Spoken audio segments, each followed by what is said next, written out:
Okay, we're in progress. All hmm right. Here we go.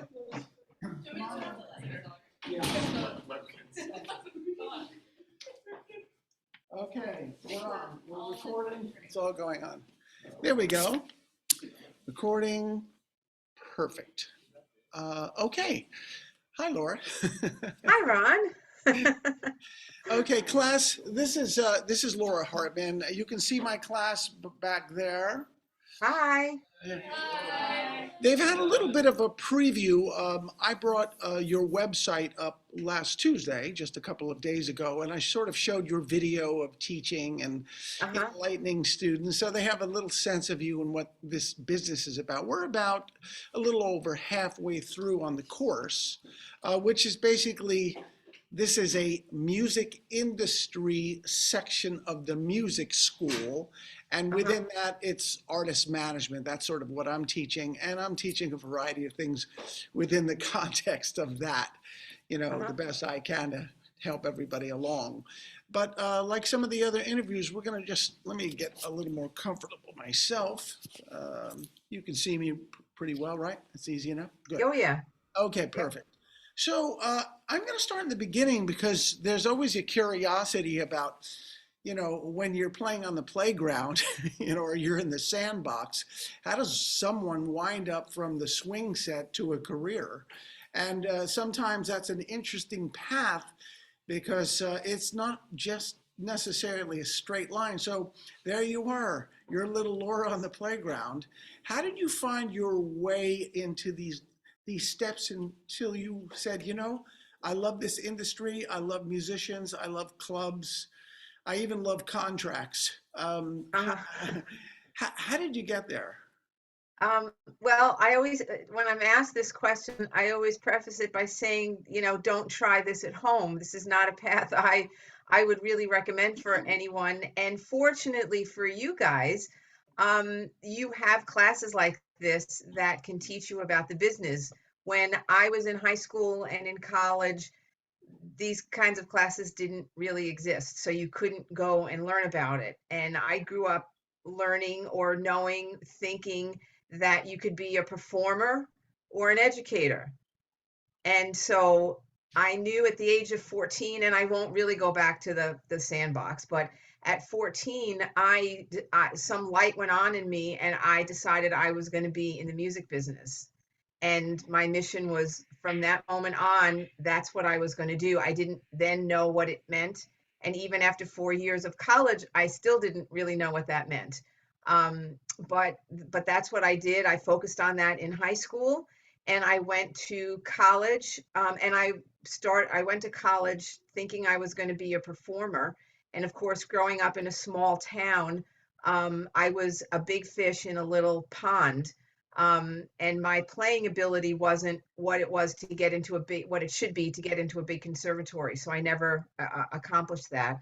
But I did make it to a wonderful school, the College of St. Rose in Albany, New York, where I'm an adjunct faculty member now. That's where I teach. And they had the fledgling of the program that I teach in now, which is a full-on music industry program.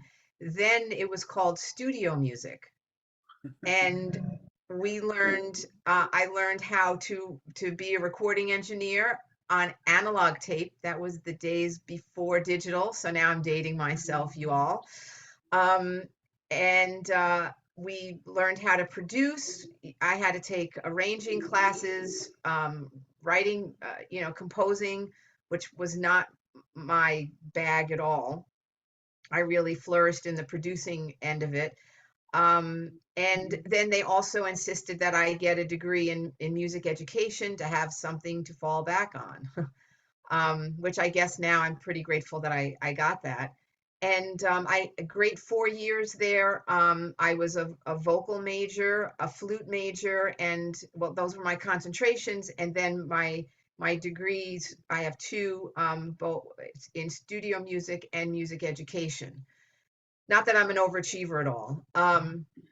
And so from there, I just, I thought, well, I really don't want to teach. My student teaching, they gave me junior high repeaters. and they had no respect for music. One kid stood up and said, "Hey, music sucks," and I was like, "I'm out of here." Right. Was it for me? And so I decided that I then should pursue performance. And I did make my way down to Brooklyn Conservatory at Brooklyn College for my graduate work, and I was accepted there first year as a musicologist because again my performance wasn't quite up to where it should be. I studied with a wonderful flute teacher by the name of Harold Jones, and the second year I auditioned and I did get into the performance degree. So my bachelor's is actually a performance degree from, I'm sorry, my master's degree is a master's from Brooklyn Conservatory in performance. And from there, I went on to work at the Aspen Music Festival, which still exists. It happens every summer. They have concerts from I think June through August, something like that. And I thought I was going to go there to get performance, study with teachers there that I could become a performer and, hang out with performers and be a performer. And that is where I discovered all the behind the scenes work and what goes on. We produced 3 concerts a day, and I was just the receptionist there. So I met every musician that came through.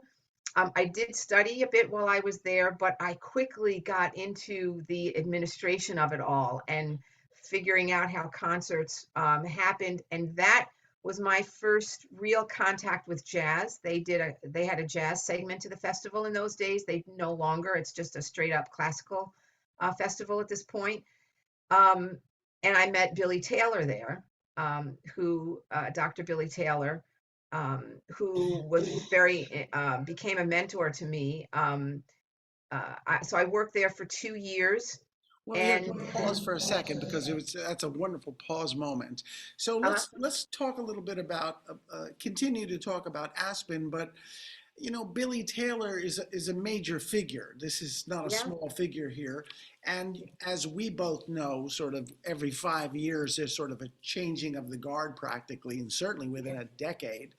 So uh-huh. my students may not know who Dr. Billy Taylor is, but describe him a little bit and how he Mm. would wind up being at such a prestigious festival, because I know the Aspen Festival. I studied with a trumpet teacher there.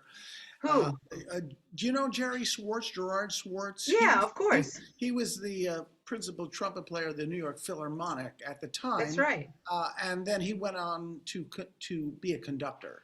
That's And right. he was Yeah. one of my teachers, and so I knew all about that at the time, but I went to another festival instead of Hmm. Aspen at that time. But back to the great doctor, Billy Uh-huh. Taylor. Tell me about him Yeah. and tell me some personal stories with him. Well, Billy, I'm trying to think how old he was. He was in his 70s, I think, at the time. So he was an elder statesman. At that time, he was on TV every Sunday morning on CBS Sunday Morning, the first person to have a jazz segment on a major network show like that. After that, shoot, um, sorry, I'll turn this It's off. all right. It's I just thought you're I just had. turning down a big contract for one of your artists. Don't worry about Yeah. Oh, please. it. Um, and I mean, because of Dr. Billy Taylor, jazz became a mainstream word. That was his mission in life. And he got jazz onto stages at colleges and universities, and into, because of CBS Sunday Morning. Right. And because he's if you've heard of Jazz at the Kennedy Center in Washington, D.C., that's the house that Billy built.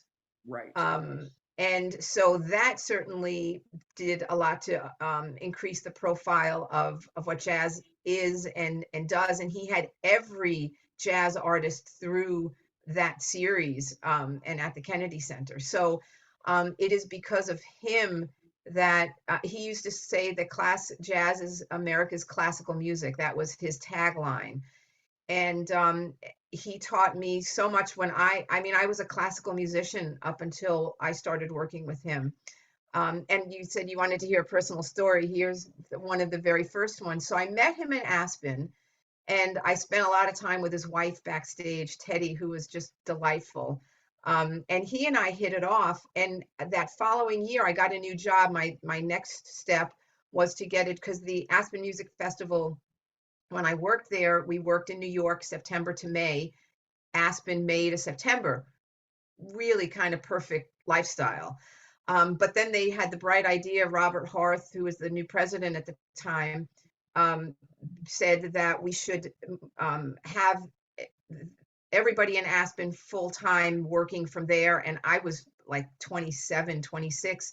I was like, no way you're taking me out of New York. Forget that. I don't ski. No way. I'm not going. So I got another job with another company, a classical um, music management company, and Herbert Barrett, who was an elder statesman. And Billy had been with him for years and years, and he was the only artist I knew on the roster. And because of my experience at St. Rose studying recording and sound production, they just connected me with him, and I worked with him very closely because no one else could talk that language in the office. Right. Yeah. So I was put on the road with Billy a lot. And but we had hit it off in Aspen, and it was just the very next year I'm working at Herbert Barrett Management. And so of course I called him Dr. Taylor. Right. And so a few weeks into working there, and I had to call Billy. He was very busy, 75, 78 years old, and he was touring all over the place all the time. Pretty astounding, his schedule. And I had to call him several times a day because it was my job. I was operations director, to get him where he was going and back home again, set up all the concerts, do all the advance work to prepare the production team, all that stuff. And a couple of weeks in, I called him one day, Dr. Taylor, and he said, Laura, when are you going to call me Billy? And I said, well, not yet. I held him in such high esteem, I couldn't, but that's who he was, just call me Billy. And one of the other favorite lines after he passed away, I had booked him to do a concert for his 90th birthday that he didn't get to. And he died just before that at St. Rose. I had booked him with his trio, and I ended up getting Ramsey Lewis to replace him. Right. And I interviewed Ramsey about him. And one of the first things we talked about was, because we both called and talked to Billy a lot. And I said, and I'd say, Billy, how are you? And he'd say, no, how are you? Nice. He didn't want to talk about himself, but he wanted to know how you were. And he always, what are you working on? What are you doing? What can I help you with?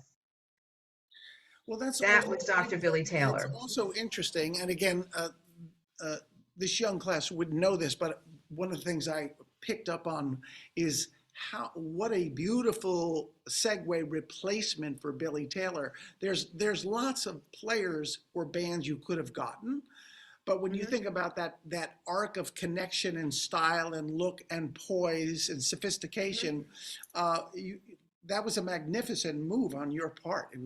It's quite brilliant.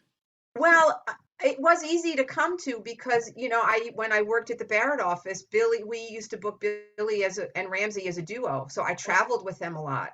Perfect. And so, and, at the time I was pretty close with Ramsey, and, I could call him up and say, hey, and he was the first person that I called when I heard that Billy died, Right.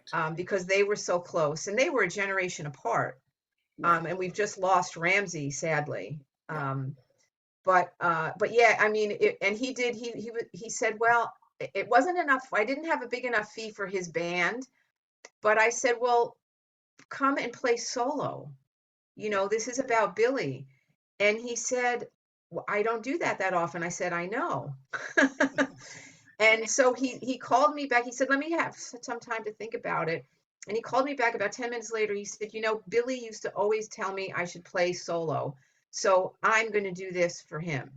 Yeah. And so he came, and oh my God, that concert, the whole history of the piano, from spirituals, gospel, right through bebop and into Earth, Wind and Fire practically, he played played a Beatles tune. Right. Unbelievable. And I sat and interviewed him before the concert. And 2 days before that happened, I was thinking, what the hell am I doing interviewing Ramsey Lewis? He's, much like Billy had a very similar career. He had shows where he interviewed people. And I called him and I said, Ramsey, I have no business interviewing you. You're the interviewer. And he said, well, I'm going to give you the advice that Billy gave me. It's not about you. It's about the audience. And we'll just talk to each other. That's all we'll do. And so when we came out on stage, I introduced him. We sat down and he looked me right in the eye and totally cooled me out. I knew he was right there with me. We had a great, great discussion about our mutual friend. Well, it also reminds me of that expression, 6 degrees of separation, because now I'm speaking with you and you're Mhm. being observed by a class of several generations that have transpired at this point. But I do want my class to understand the arc of this particular story, and in a sense, this jazz history story Mhm. that transpires. And it really doesn't matter because every generation or every genre has stories similar to this, but this is your Yep. story. Right. Because remember, this started as a 14-year-old girl who winds up sort of in Aspen, Colorado, sort of checking in musicians Yeah. and just in that various stage, and by placing yourself, I mean, spiritually, mentally, and physically in an environment where there could be some opportunity for you.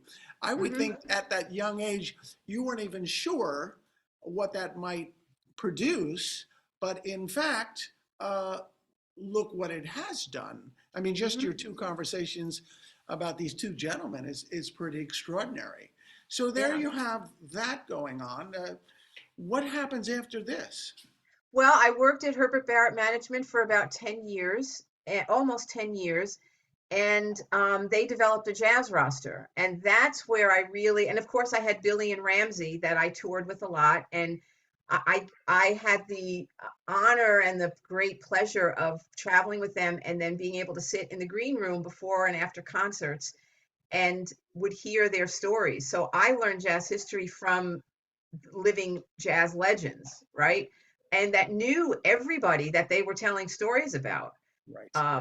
And so I learned a lot at that point, and it was my technical prowess that got me to that juncture. Right. Um, and at one point, they put me on the road with the Mingus Big Band, which is where I met Steve Wilson in 1996. Okay, now I'm really dating myself. No, no, I'm no. young. I'm really young. Well, I was in New York at the same time because, just to share with you and the class can observe, I was a fairly new manager at that time, and I had signed the trumpeter Alexander Sipiagin, who today Hmm. is somewhat of a legend of unto himself and Sure. really does the biggest gigs in the world and lives in Europe at this point.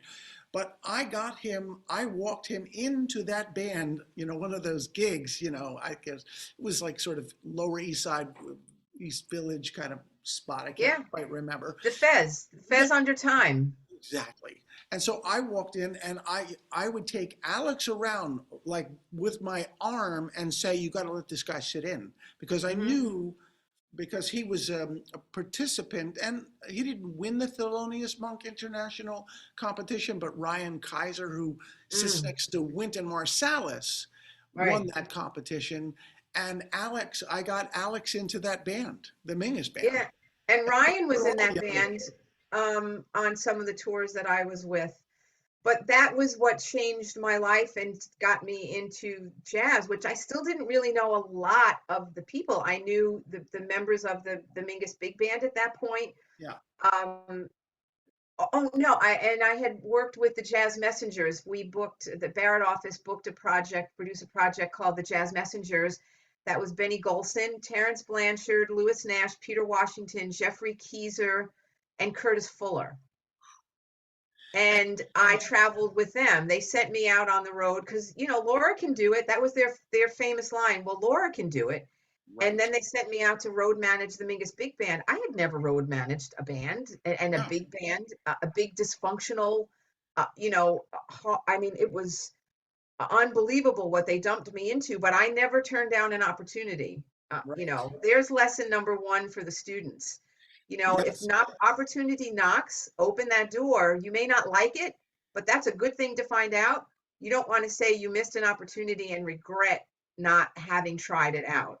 And who Laura So, was just mentioning, quite frankly, is those musicians are incredible musicians. you know, yeah, the, Blanchard. I mean, I'm going to see Terrence is going to be here. Matter of fact, so I'm going to in about oh, a month he's going to do the Savannah Jazz Festival, and I'm going to go backstage and hook up with him a little bit because I know him from he's the so sweet. Columbia days. You know. You want to hear a very funny story with him? Sure.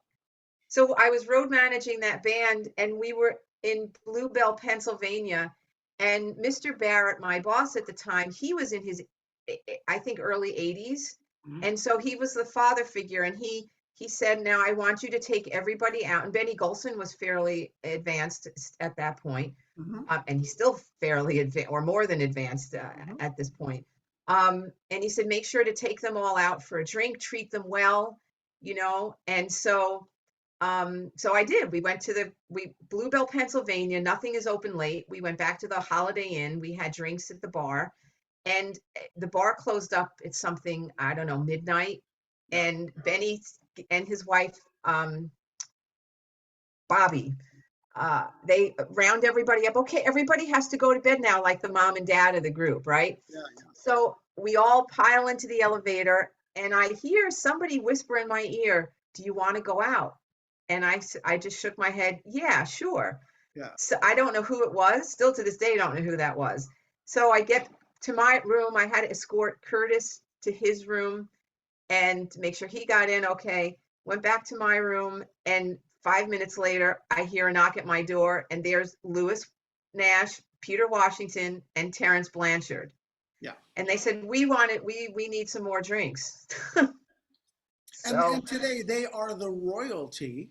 They are the royalty. royalty, really. I mean, they play with Wayne Shorter and all that. I mean, Yeah. Terrence got off, Lewis and Terrence just got off the road with the late Wayne Shorter only a few months Yeah. ago. So, Yeah. yes, I Yeah. hear you.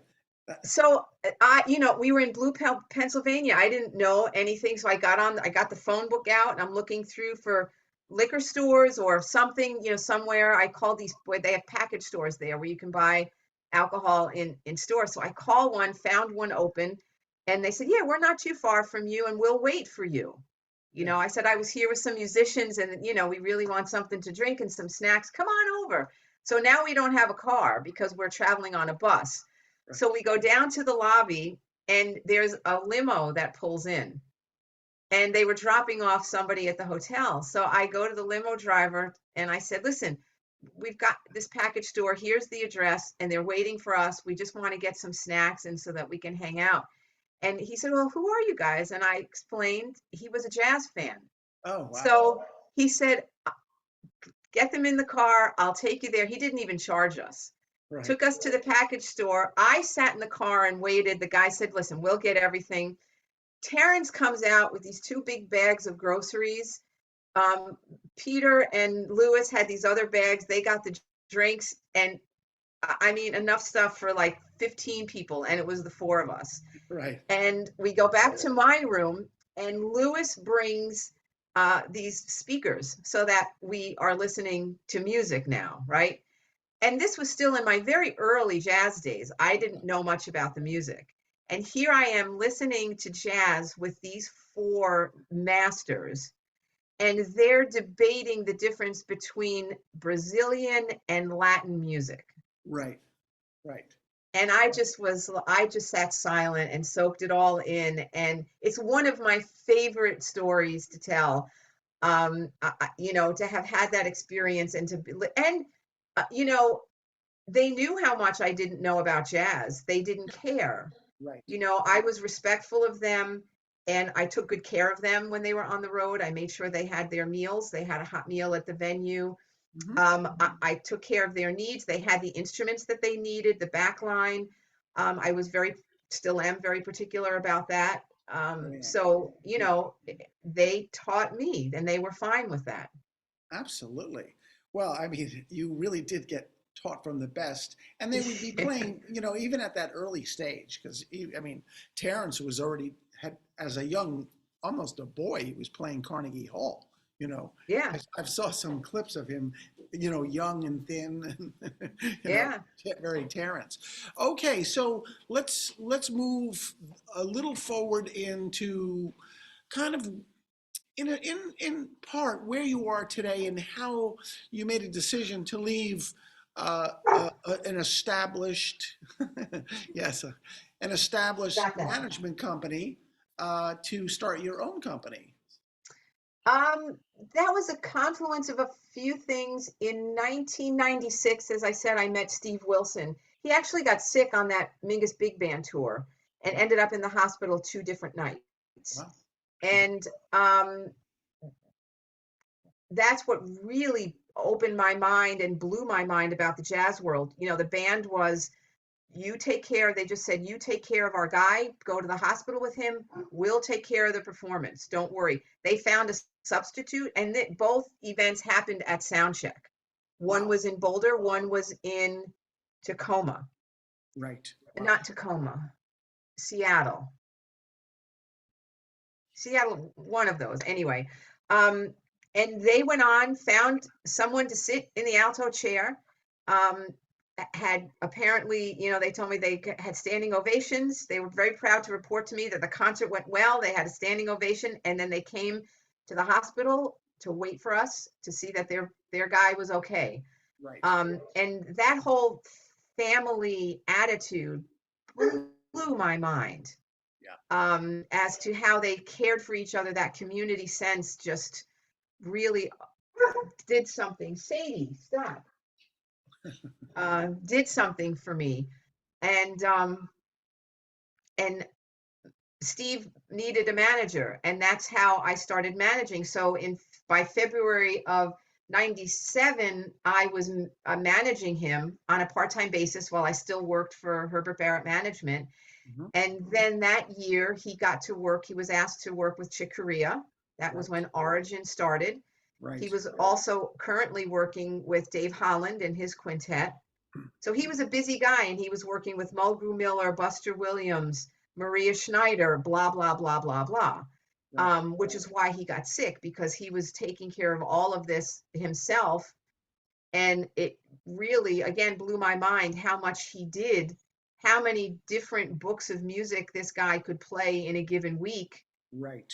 And that was at a time when there was an article written about him in the New York Times, called the way the wind blows, a sideman's life. And it was about a study, an expose on what his life was like working for all these different people. So he really needed a manager, so I Which just was also, started. so that was also not so common because there's talent out there, of course. We know that, but they have their own bands or they're in Hmm. side bands, but not everybody can play everybody's book. I mean, we have to really Yeah, highlight here that this coincidence of you meeting him is quite extraordinary to meet yeah, such a premier musician who really was at such a level to play all that work because even sax players that are somewhat known can't do right. what Steve can do. Yeah, I mean, as you know, Steve is really quite a chameleon.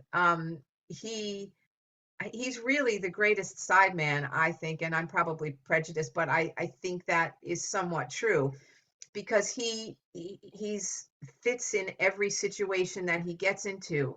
That's one of his greatest gifts, Yeah, is that he plays what the job requires, and he can do so many things while still being himself. right. Yeah.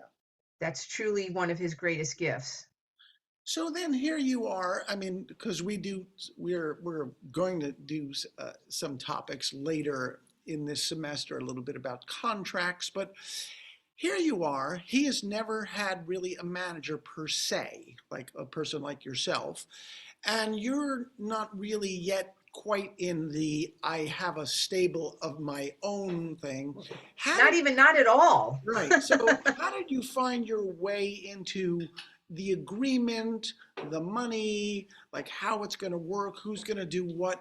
how did that morph into you being his manager, really, at that young time?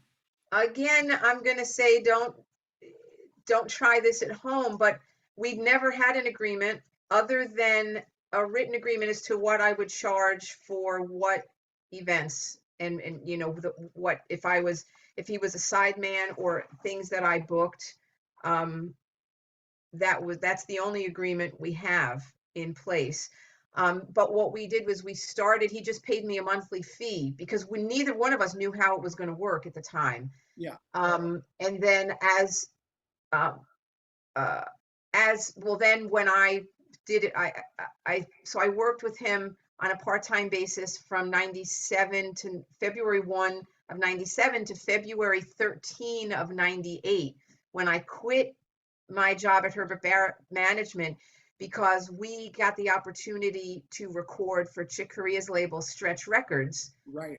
I know Um, Stretch. I and mean, and they asked me to produce it, yeah. which kind of blew me away because they had no one else around to do that. Right. And again, opportunity knocked.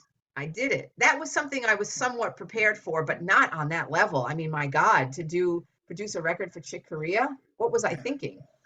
Um, but they were again, they were family at that point. So any help that I needed, they were there for me. I was very I'm gonna lucky take with. just one step backwards because this is a fine point, and I don't need to know the number.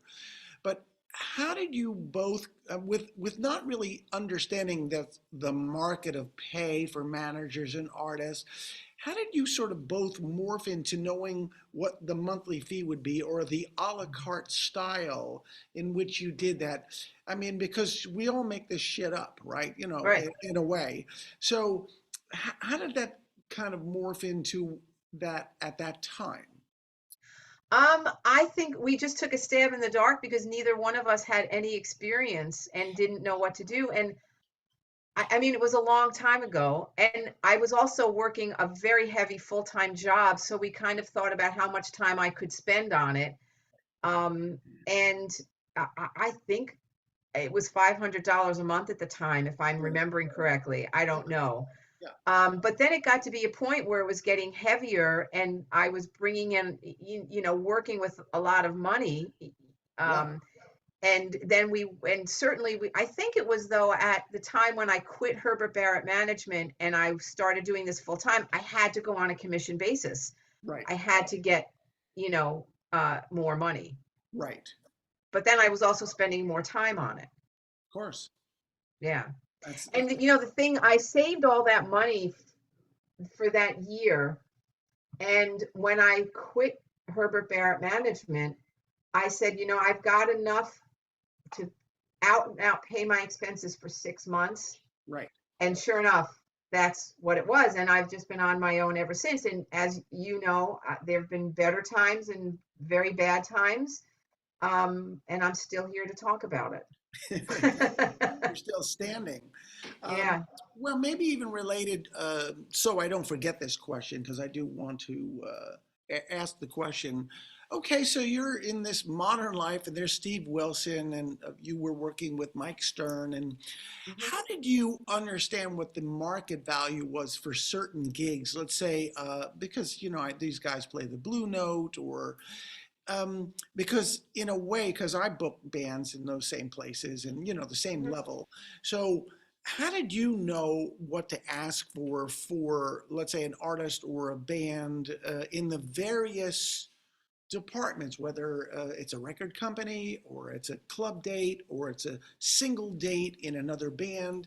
How did you find your way into asking for the proper money? Mhm.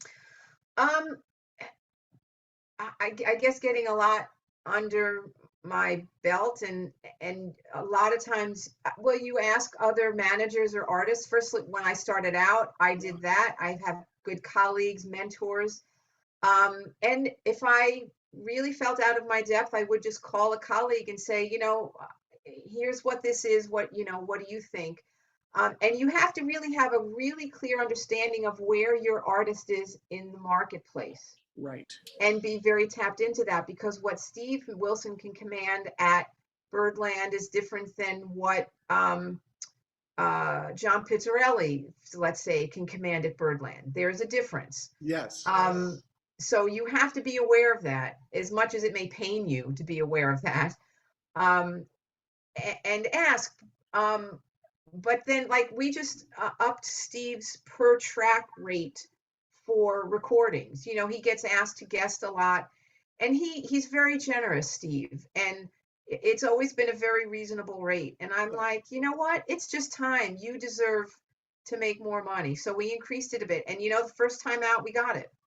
Yeah, exactly. So Let me share a quick story that's very much in line with this, especially where you are in the marketplace. That's what inspired this thought. So, you know, when I was with Sting, he was with Branford and Kenny Kirkland. So yeah, he sort of was in that that was such a great jazzy band. band, that whole thing. And that jazz band was as good as it gets. You know, I mean, Sting Yep. handpicked the right people for that particular job. But then Branford, you know Branford. Well, the whole band wanted more money because they're playing unbelievable events. Right. They go to Brazil and there's 100,000 people on the streets, and they wanted It's more not a money. jazz festival. Yeah, yeah, no, no, not at that. And so they all wanted more money, and the manager at the time was Miles Copeland, Stuart Copeland's brother, Yep. who was in the whole family was in the CIA, and it's a whole story. Hmm. But Miles just said to this band, says, "Do you know that if we remove Sting from the stage, no one would show up for you?" In other words, It, there wouldn't be a person at this event to come to see you. That's why Sting gets all the money, and you're in the band. I mean, that's how cold he was, and he yeah, was and I cold. was just going to say that's a really shitty attitude because Absolutely. he wanted those players for a particular reason. How many others could play that music that way and make it as good for Sting? Listen, of course, we know Yeah. that, but artists sometimes turn their head and walk a little the other way and say, that's a management issue. You just take care of that for me. And I'm having the class hear this because even a great person, because Sting is quite a nice person, Yep. even at that level, I mean, he could have wrote a check to these guys like for $1 zillion.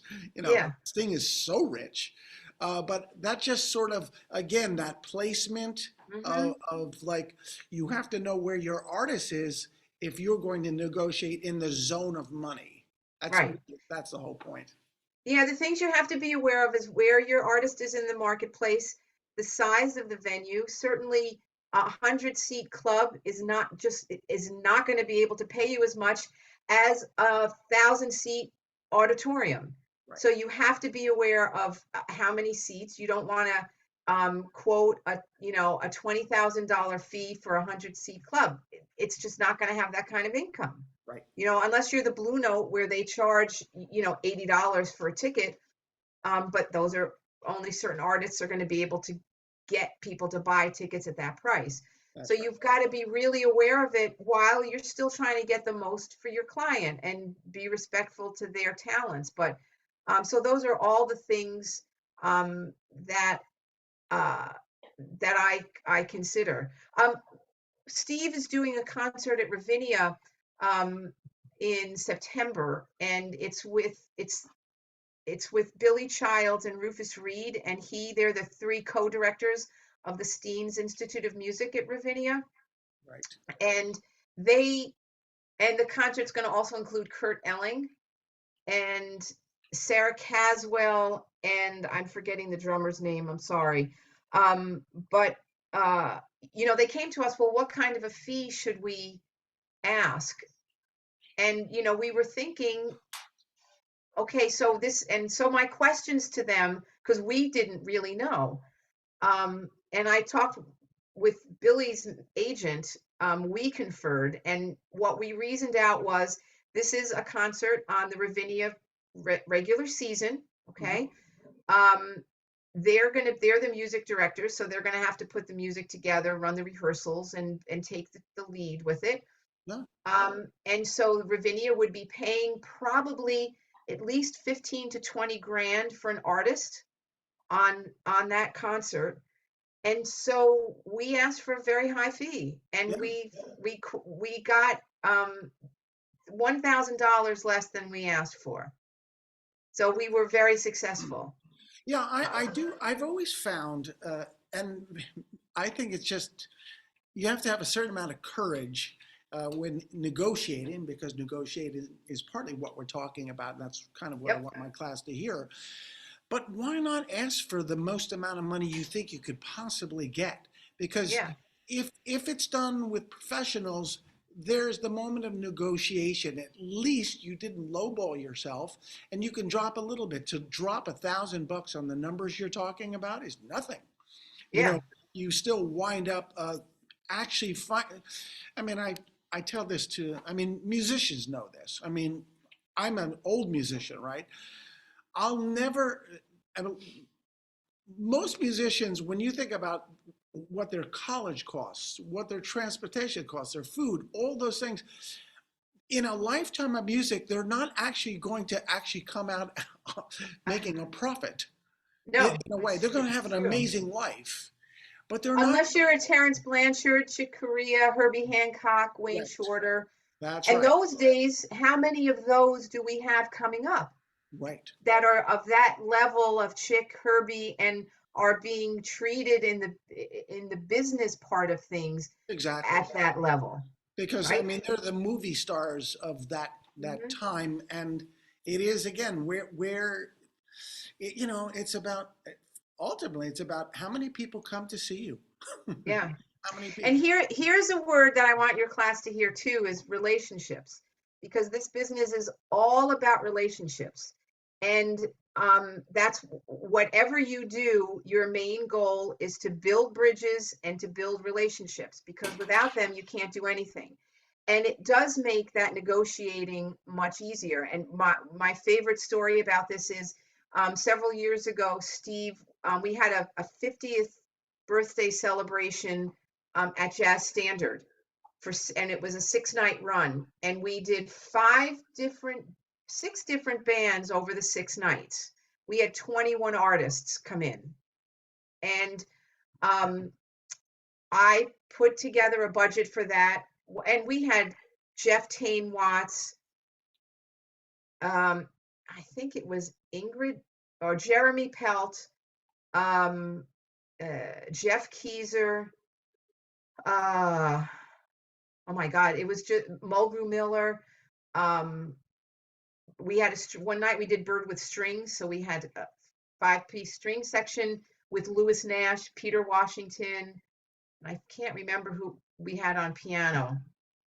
We did the Steve Wilson Quartet, Ed Howard, Bruce Barth, and Adam Cruz. We had Carla Cook, Karen Allison. You know, it was a who's who of who. You Oh know, yeah, yeah, Steve's yeah. career. You know, and so I put a budget together, and I knew, because Steve had played in that club every year since it opened, and I knew the kind of business he did, and I put that in mind. So I asked for $19,000 for the 6 nights.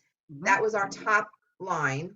Right. Um, and they came in with um, well, then they offered 16,000, and I was like, "Listen, here's why we had several hotels, airfares." I said, Yeah. "This is why this doesn't work, and all the music that Steve has to take care of. You know, this is what we want." They came in with 17.5. Okay. So that was our bottom line, I think, was the 16, our top, where we'd all be just swimming comfortable, you know. Um, so that was my favorite negotiation, because I really had a handle on what we needed, who we all needed to pay, instrument rentals, all of that. And we, you know, Seth was like, I stumbled with breathing when you sent me that figure. But then when we talked it through, he's like, okay, I get it. And then we had a back end built in. It Right. was that guaranteed fee versus um, 65%, 75%, whatever it was, after X amount of money, you know, a split point. Yeah. We ended up making extra money. So in the end, I love those deals because everybody wins in that Exactly. situation. You know, But if you do well, it's good, and you can go with a lower guarantee. And if an artist works hard, brings in the people, then you make a bonus. You know, I love that situation. also to highlight is that first of all, truth and integrity is sort of leading the way, number one. Yep, You also had done the work. In other words, there's a spreadsheet with immense clarity and truth in it, available in a fraction of a second in the moment of negotiation. And that would make sense because we both also know whether it is the 100-seat club or the 1,000 or 5,000-seat thing, there's only one reason people that we work with do something is they're planning on making money. It's a right, business, and you have to still stay within the boundaries, because if you make any club or club owner money, they're happy and you get to come back, and you have to keep exactly, your eye on the fact that they have to be happy with the money they made for the right. effort that they put out. Yeah. Right. Yeah, and that deal reflected, when I went to them with my ask, my knowledge of the gross potential of the room, Yep. and Steve's past history in that room, what, business he's brought in, and somewhat guesswork of what we thought this whole event would bring in, and it did sell out every night. Yeah. So it was a really special week. We worked our butts off. In fact, one of our goals for that was to get a feature article about Steve as a leader. I had mentioned earlier that we had had this article. He had this article in 1996 about him being a sideman. We wanted, one of my goals had been for a while, and was to get an article about Steve now as a leader, which we ended up getting in the Wall Street Journal. Exactly. It's interesting that you say that. I found it, people find this shocking, but I never found it shocking because maybe there was a certain naivety. I would call the New York Times and I would call and specify for a certain writer who I knew was Hmm. writing this topic. And I still touted this idea that all these writers, if they have to consistently write, need material. They Yeah. need stories. Sometimes they don't have a story. They have something due on Friday and they don't have anything lined up for the Friday printing in the New York Times. And you say, well, I have a story for you. Hmm. And so you can find your way into these major publications, especially with such a beautiful story about sideman to leader. And Yeah. there's really a rich story in there. And that's something that I give you credit for, to really understanding how that really works. Yeah. And the help of a great publicist, Yeah, because that's he did the work, and we had done a steady build, which, we had not worked with him for a number of years, and we're just getting back started with him right. again, which I'm very excited about, because publicity is important, and the press knowing what an artist is doing to build their profile. It's really helpful in establishing and building an artist and getting them gigs. um, it Well, all yeah, it all works absolutely. And together. even though there is a tremendous spotlight on digital marketing and so forth and so on, and of course the internet and TikTok and all that, good print work with word of mouth is still a Mhm. pretty powerful tool. Yeah. Yep. It's not bad. So, Laura, let's do this. Let's sort of wrap this up. Was there any questions that I didn't ask you, or something that you wanted to sort of talk about? And then we'll just sort of close it out a little bit. No, I think we covered a lot of territory.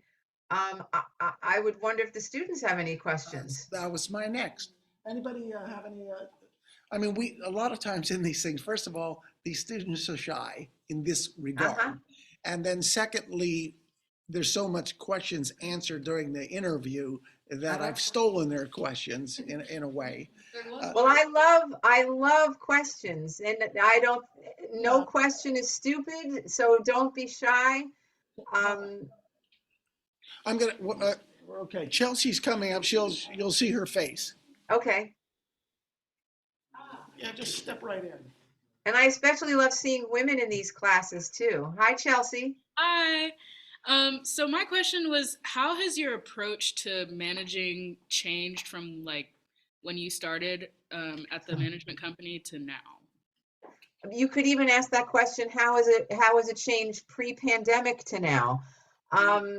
I mean, in some ways, I guess my approach really hasn't my approach to management was your question. Um, I mean, you have to continually reinvent yourself. And I'm finding that I'm really kind of rebuilding things since the pandemic. Um, and in some ways, I feel like I'm starting from scratch, and I'm not sure I'm succeeding very well this time. But I seem to have some traction now. But I think I'm still the basics don't change. That you have to have a good plan for your artist. You have to set goals, and you have to have a good plan, and you have to have the follow through to enact that plan and get to your goals. That never changes. And if you have that, and be willing to do hard work, I find now what's changed is the work is much harder. There's still a lot of instability in the industry, although that's getting better. But things I'm redoing more than I used to, like things fall apart. I'm finding a little bit more, and you've got to just pick yourself up and go at it again. But I think the basics of what you have to do as a manager don't ever change. And that's know your client, figure out where they are within the market, what they can do, think about what their potential is.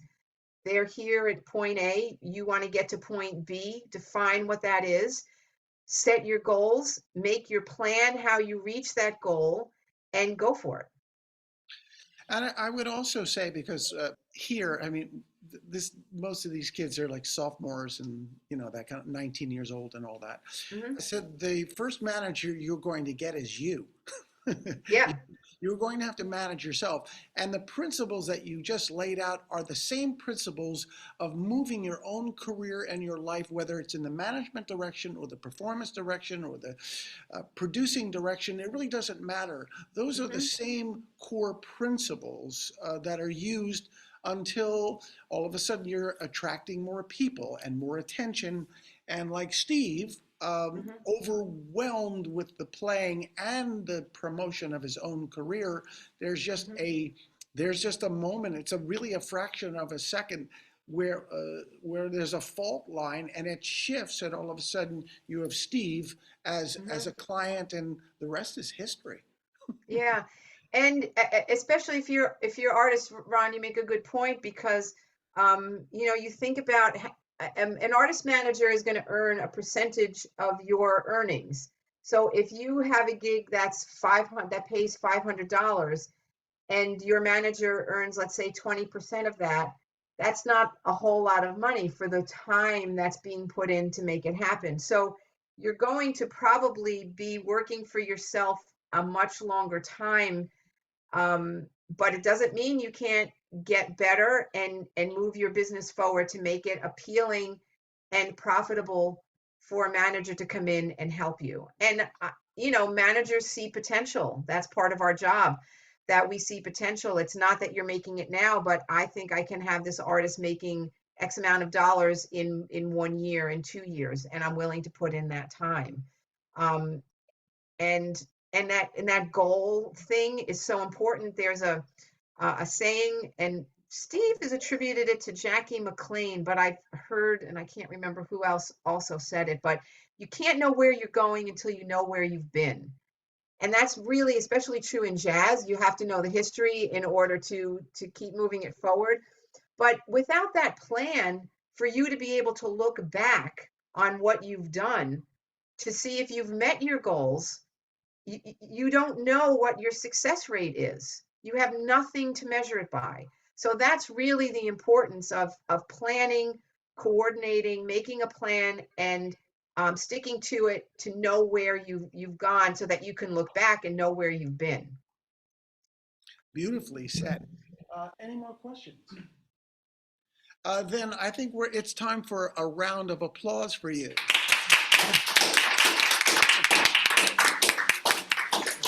Laura, we go back. Thank you so much for doing this.